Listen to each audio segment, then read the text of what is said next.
Friends, welcome back to this page. Let's get started with today's video. First, you have to take a sheet and start making this by cutting it into two equal parts. After cutting it, you simply have to paste some sellotape and then roll it accordingly. After rolling it, you will obtain this. Now, you simply have to paste the one part and open the another part by pasting it into this manner. Now, you can note the dimensions and cut it into specific position or specific direction as being shown. Now, apply the first made portion over the top and simply wrap them accordingly. After wrapping it, you can make faces on this and you are done.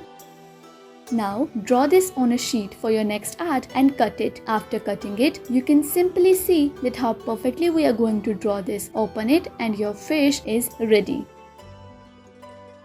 Now take an eggshell and after taking that, you'd have to empty the contents. Now draw eyes on this eggshell and start making the face like this. After doing it, you can simply draw flowers on this eggshell and then see how perfectly it is glowing. Take a sheet like this and simply fold it into this manner. As you can see how it has been folded, and after folding it like this, you can simply make this by making ears, and with the help of a sketch you can make some eyes like this. You can see how perfect he looks. Hope you guys enjoyed this video. Thanks for watching.